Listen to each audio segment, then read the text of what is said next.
This was a fairly normal start to a Terraria world. You know, chop down a few trees, put down a crafting table, you know, make a little mine underneath the house. Build a house, you know, the normal stuff.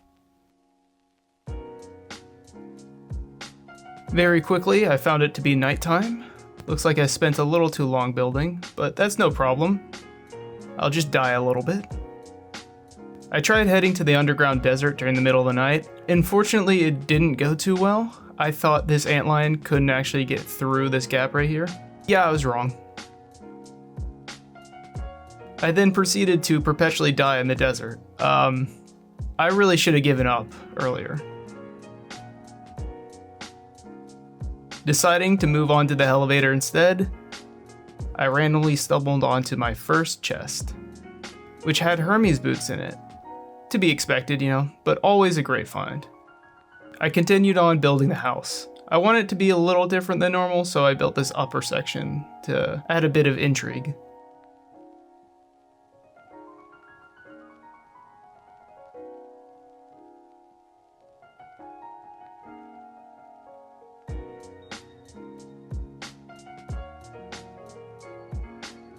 I decided to break open a few shadow orbs without summoning the Eater of Worlds to hopefully get myself the first gun.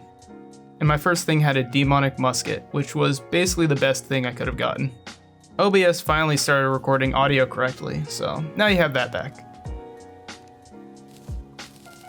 After some quick off-camera mining, I got myself a bunch of tungsten, allowing me to make some better armor.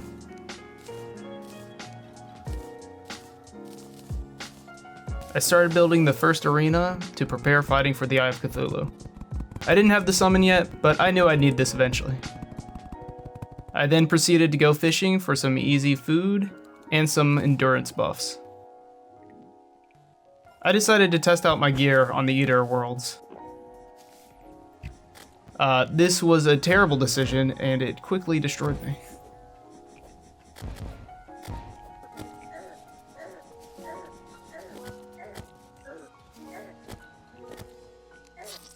I upgraded the arena a little bit and tried once again just for good measure.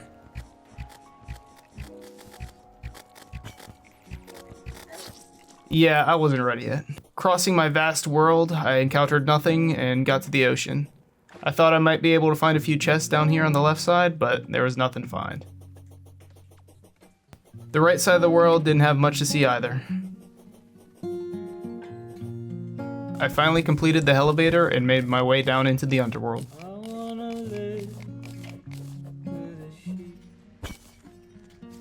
During my caving adventures, I found a gravitation potion, so I decided to explore some of the Sky Islands to see if I could find myself some good loot. I found a Star Fury, which is of no use to me since I can only use ranged weapons.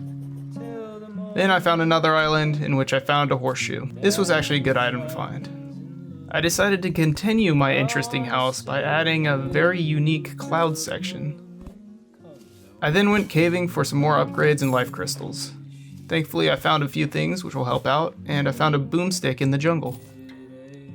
This gave me the confidence that I needed to take on the Eye of Cthulhu. I thought this would probably be a pretty easy fight, and I was right. This wasn't too much of a challenge.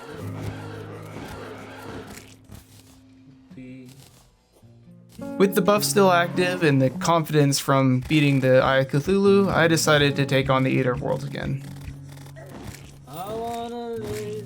Things were looking kind of smooth at first, but I unfortunately made way too many worm fragments,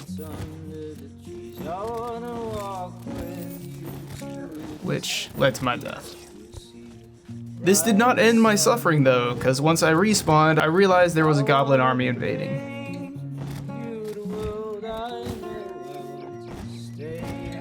This killed me quite a few times at first until I realized the strat that I could use.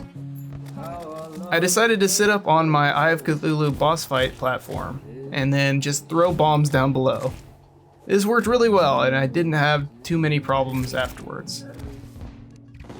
The Dryad moved in and I decided it'd be a pretty good decision to start putting some planters down and growing some crops.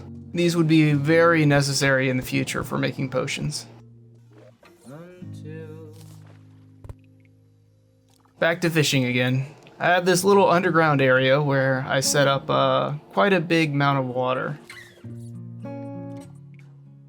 I'll regularly be coming back here to fish whenever I need some more buffs or food.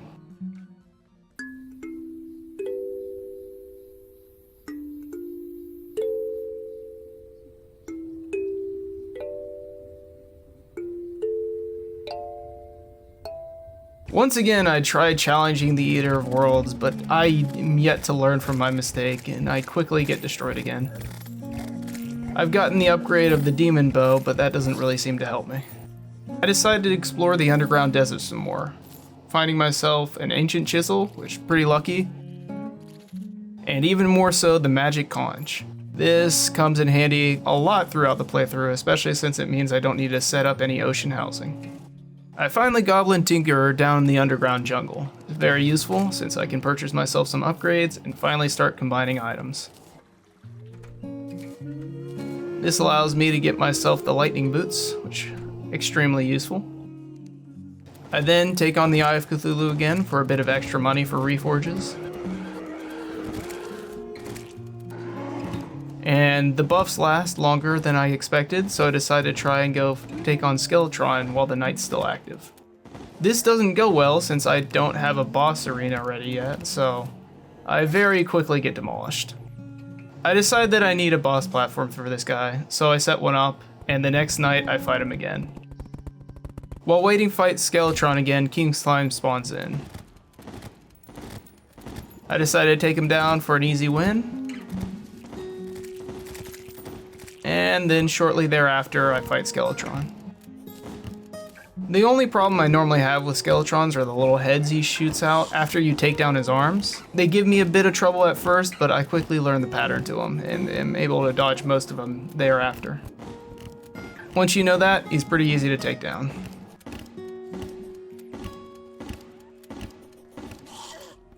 I head down into the dungeon, mostly searching for two things: the Shadow Key and the Cobalt Shield. I actually get pretty lucky and find both of them in one chest. Unfortunately, when I come back, there's another goblin army waiting for me. But luckily I know the strat, so I just deploy the same one as last time. I finally find the last heart crystal I need down in the underground desert.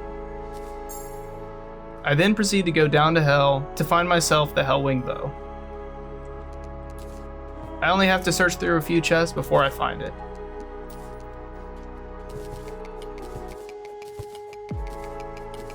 I then put on an obsidian skin potion and go mine myself some hellstone. I'm not planning on using the armor or weapons, but I'll still need the pickaxe eventually. And then I decide to face the Eater of Worlds once and for all. The Hellwing Bow makes short work of him considering it is a hell weapon, so it's much past the stage where you should be fighting the Eater of Worlds. But finally I get my revenge. I don't know why it took me so long, but I finally finish up the cloud house on top of my base.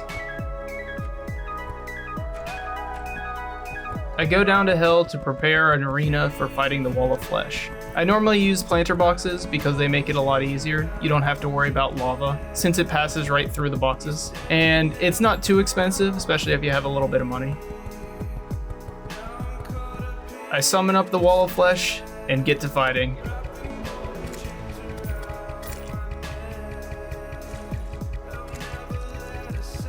I rely exclusively on the Hellwing Bow since it's by far the best weapon I have right now, and it actually makes pretty short work of this. I don't have much difficulty at all, and we quickly get ourselves into hard mode.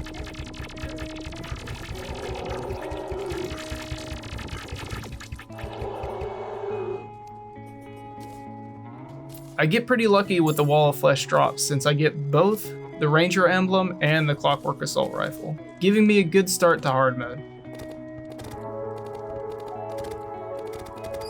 I start breaking demon altars right off the bat, getting Cobalt, Mithril, and Adamantite. Just the normal hard mode ores. I do enjoy the other ones a bit more, but it won't make much of a difference.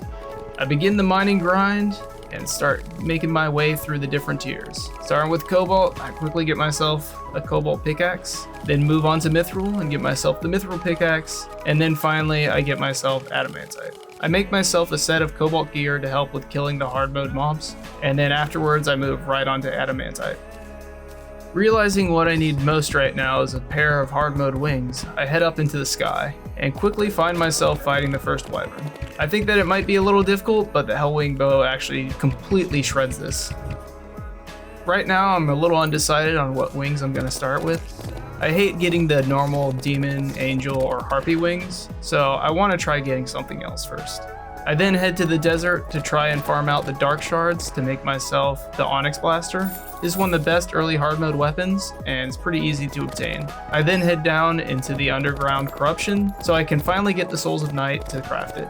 Once I'm up, I craft it, and yeah, this thing absolutely destroys early hard mode enemies. A storm rolls in, so I decide to go to the snow biome to hopefully get myself an ice golem, which I could get some ingredients to craft the ice wings from. Unfortunately, none of them came. I decide to go with my second plan of farming out a bunch of pixies to make myself the pixie wings. These are one of the better early hard mode wings you can get, so even though it will take a little bit to grind it out, I decide that it's well worth it. Randomly, the twins decide to spawn during the middle of my grinding session, so I try and take them out. It obviously doesn't go very well. It's really difficult fighting hard mode bosses without wings. I get back to grinding out pixie dust for the fairy wings. Unfortunately, I've built my platform a little high, so I get a few wyverns and harpies spawning in while I'm doing this. Luckily, it doesn't take too long, and I get all the pixie dust I need. I go home and craft up the wings. I decide to head down into the underground to grind up some ingredients. I'm looking for some crystal shards to hopefully make some good bullets,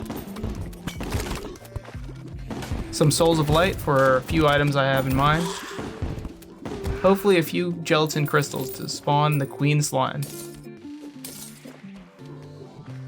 Upon my death, I return back to spawn and realize that a pirate invasion is going on. This is not good. I'm not ready for this at all, and even though the Onyx Blaster is a pretty good weapon, it's not very good at dealing with groups of enemies. Plus, fighting them is a real pain in the ass since there are quite a few difficult to deal with long-range enemies. This event kills me a few times before I realize I have to think something up.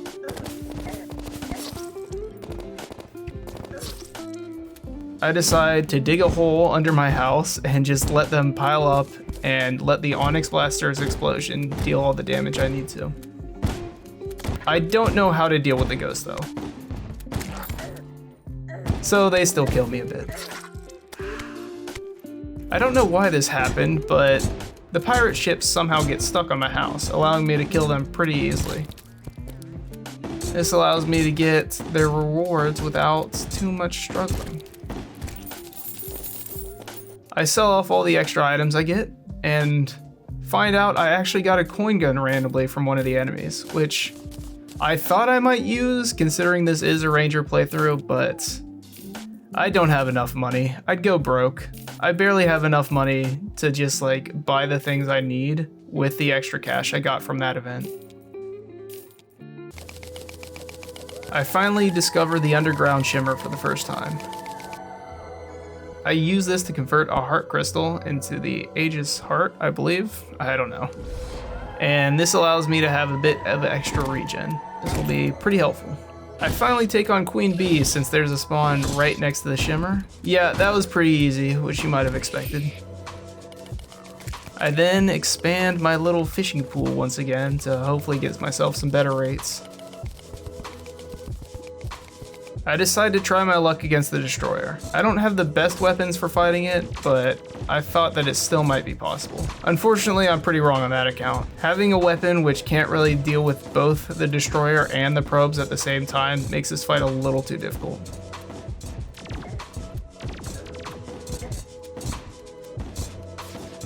And I quickly die. For For the first time in a playthrough, I decided to try and get myself the Ankh Shield. To do this, I farm up some of the mummies to get myself the blindfolds I need, and then I farm up toxic slimes to get myself the bazaars I need. The bezoars, or however you pronounce it. I then use the shimmer to help convert these items into the things I need, and then I combine all the items.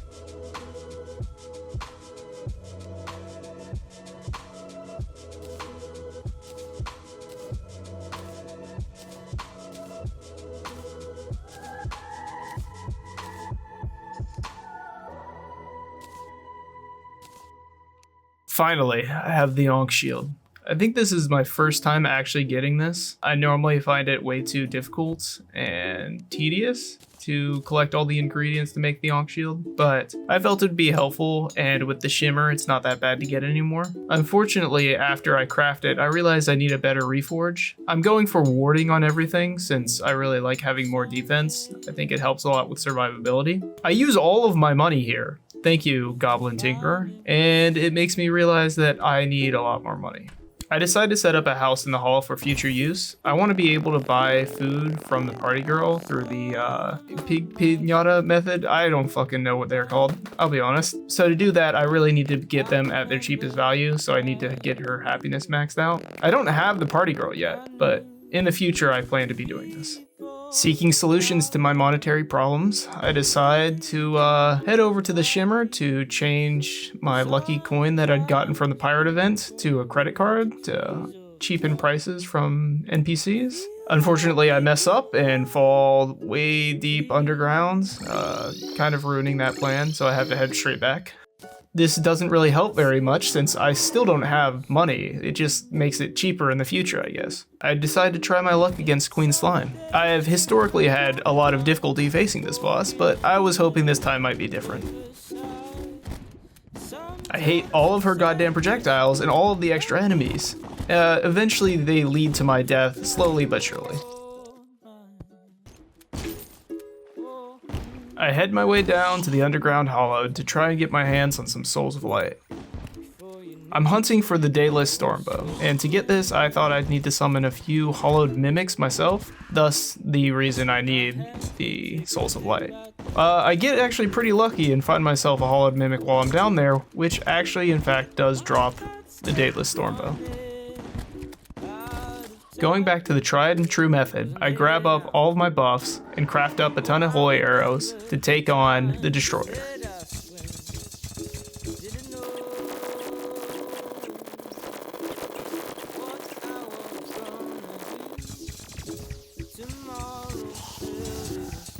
With all the buffs still active and the joy of finally defeating one of the mechanical bosses, I decided to try my luck on the Queen Slime again.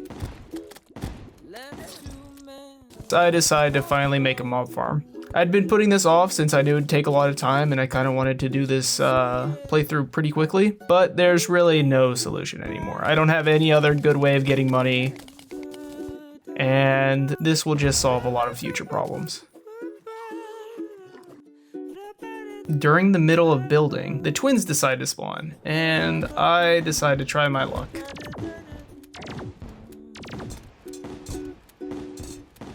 Things don't go well, unfortunately. I guess I'm not prepared yet. I'm using a mob farm design I got off of YouTube. The creator I watched is Chief Logan. It's the video right here. It works pretty well, and I'm quickly able to get quite a bit of cash. I have a lot of extra Souls of Light, so I decide to farm out the hollowed mimics for a bit. All of this leaves me with quite a bit of cash, which allows me to do all of the reforging I've been wanting to. After this, I finally decide I'm ready to take on the twins. Fully buffed up and with all of my gear reforged, the fight is on.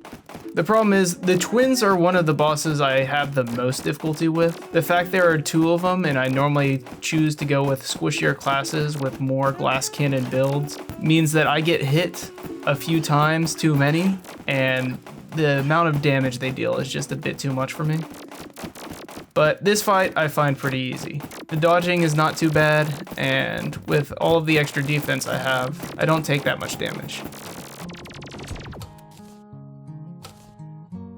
I decided to do a back-to-back fight. Since I still have all the buffs left over from my fight against the twins, I take on Skeletron Prime. Normally I found him as kind of the easiest. I feel like his attacks aren't that difficult to dodge, and you don't have to worry too much about him. The biggest problem I'd say is that time-wise he's a little difficult, but normally I've had enough damage not to really struggle with that.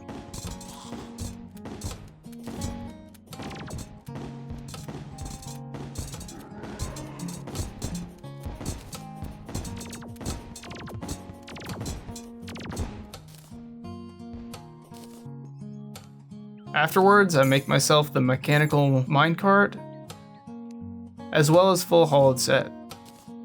This is probably my favorite set in the game just because the dodge mechanic allows you so much more survivability. And it's still pretty decent damage buffs. Now that all 3 mechanical bosses have been defeated, it's time to sleep and allow the jungle to grow. I proceed to sleep and then wake up and search through the jungle quite a bit. I'm not really looking for the chlorophyte. It'll be a little bit nice for chlorophyte ammo, but for right now I'm not too concerned with that. I'm mostly just looking for life fruit.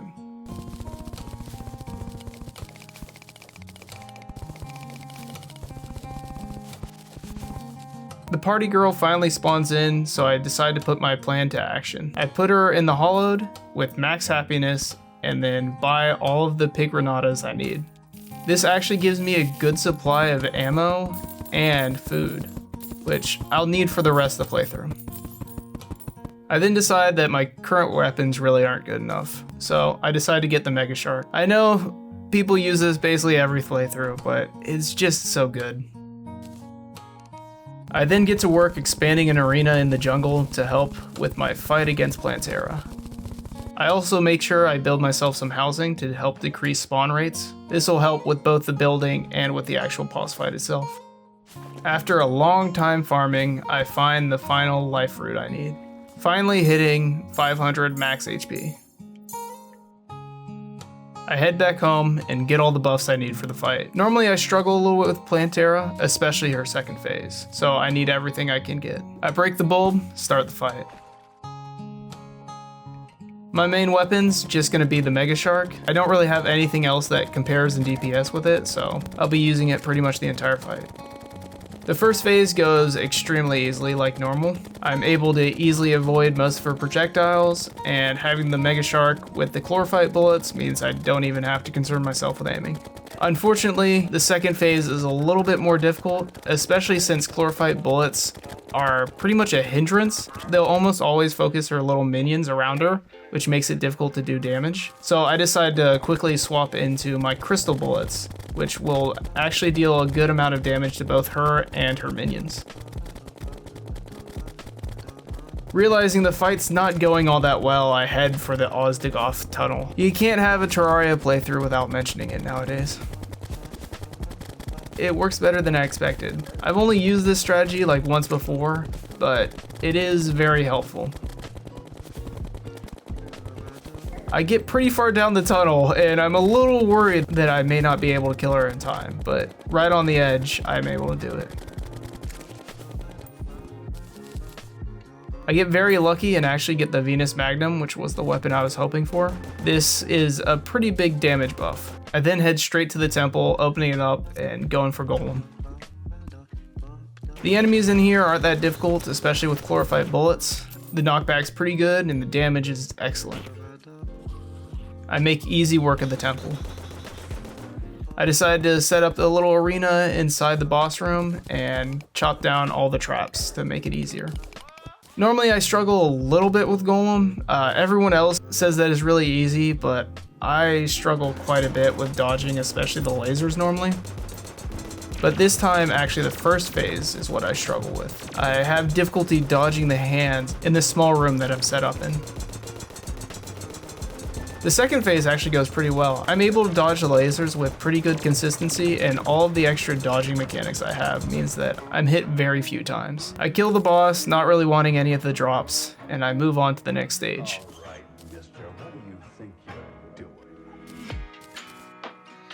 When I get back home, I decide to organize my hotbar. I know I'm not using any other weapons, so I decide to just leave the Venus Magnum as the only weapon. I then head to the dungeon to take on the lunatic cultist.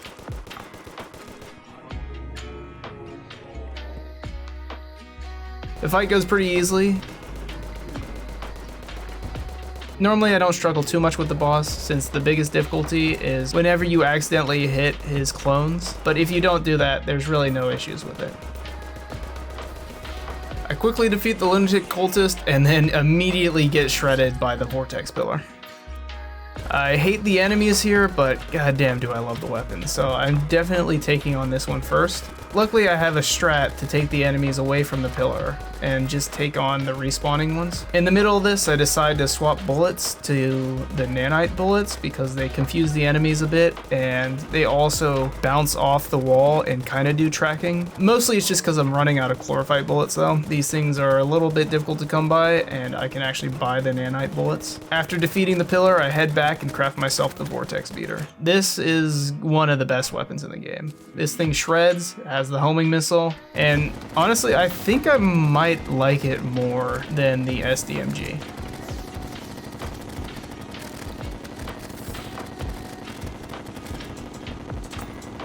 I head to the dungeon to try to pick up the last accessory I really want, the Master Ninja Gear. This will give me the ability to dodge, but also give extra dodge chance when getting hit by enemies. Both things I really want. I decided to just pick up the steampunk wings since I think they'll be good enough. I needed a wing upgrade, but I really didn't want to fight Duke Fishron for it, so I decided to just settle with these wings. I then finally go back to take on the Queen Slime. She doesn't pose too much difficulty anymore since the Vortex Beater absolutely destroys both her and her minions. I defeat her a few times to increase my cash stack so I can do a bit more reforging. I decided to make a bunch of asphalt to make a little asphalt highway for fighting against the Moonlord. The extra speed will be pretty helpful and don't think I'll need much else.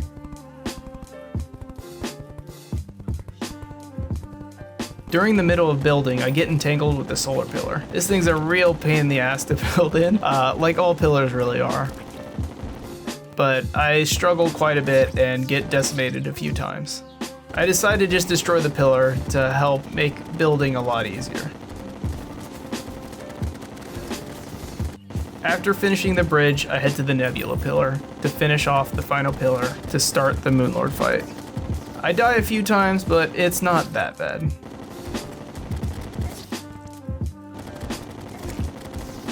Defeating the pillar, I head back home and start the final boss.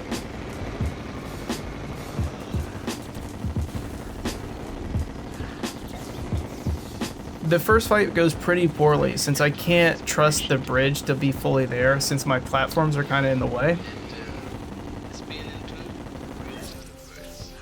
So after dying, I decide to modify the bridge a little bit.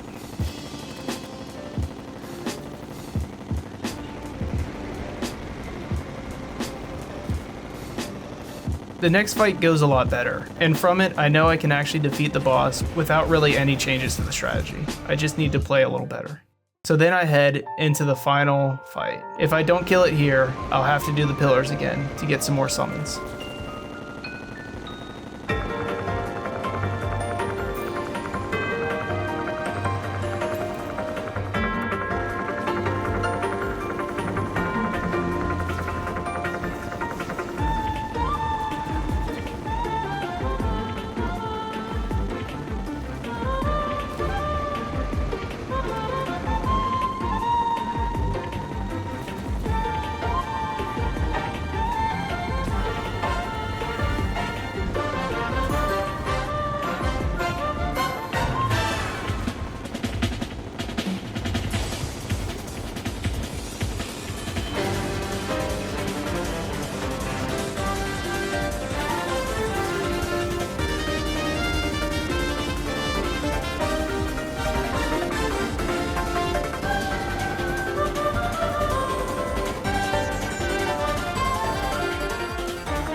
This took quite a while to make, but I had quite a bit of fun.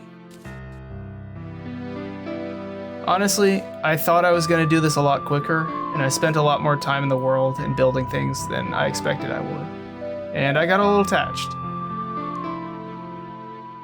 I'm really grateful if you got this far, and I hope you enjoyed watching it. Hopefully you'll stick around to see another video.